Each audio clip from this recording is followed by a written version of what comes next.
د حضرت ابو هریره رضی الله تعالی عنه نه روایت دی.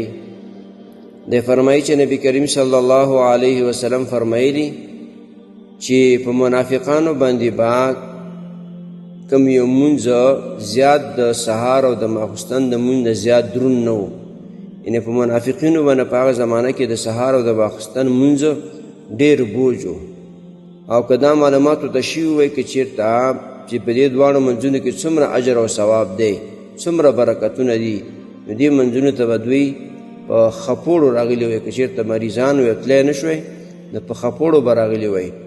او بیا نبی علیه السلام د هغې نه بعد وفرمیل چې زړه مې غواړي چې مؤذن ته ووایم حکم وکړم چې هغه د جمع دپاره اقامت وکړي او بیا بل کس ته ووایم چې ته مخکې شه مونځ وکړه او بیا زه لږ اور راواخلم اور شغلې راوالم او هغه خلکو ته ورشم چې هغوی په کورو کې منځونه کوي، اذان شوی دی بیا هم کور کې لګیا دی مونځ کې جمع ته نه راځي، نو د هغوی کور ته اور واچوم.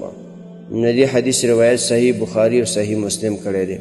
محترم مسلمانانو ورونو، څومره سخت وعید، څومره سخته خبره نبی علیه السلام کړې ده په باره د هغو خلکو کې چې هغه بغیر عذر شرعي نه، چې مریض نه دی، دشمنداره نه دی، چې کور نه بار راوځي خلک یې ولي مړ کوي، خو بهرحال عذر شرعي نشته، بغیر عذر نه دی په کور کې مونځ کوي، جمع ته نه حاضرېږي. نبی علیه السلام سخته خبره دا ورته کړې ده چې زړه مې غواړي چې د هغه په کور کې موجود یو کور ته اور واچوم. د چا کور ته اور اچول څومره سخت کار دی.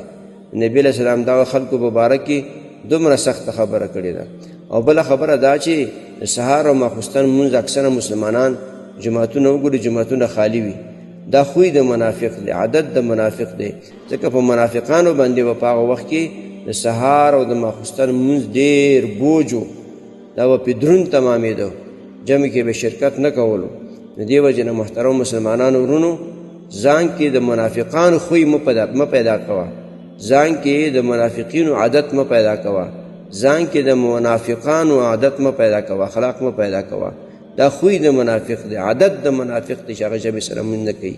د دې وجې نه مونځ جمع سره کوئ او چې کوم ثوابونه الله پې مقرر کړي هغه ځان ته حاصل کړي، او چې کوم وعید نبی علیه السلام بیان کړی د دې نه ځان وساتئ. لکه دومره سخته خبره نبی علیه السلام کړې ده، زړه مې غواړي چې کور ته اور واچوم، څوک جمع ته نه حاضرېږي بغیر د عذر نه، لهذا مونځ جمع سره کوئ. محترمو مسلمانانو ورونو، تاسو ته چې کوم روزانه د حدیث د مفهوم راځي نو د مهربانۍ او د ثواب له مخې نورو مسلمانانو ته لیږدوئ او شیر کوئ. والسلام. د دیوبندي مسلک حنفي کاروان سټوډیو لخوا وړاندې کیږي.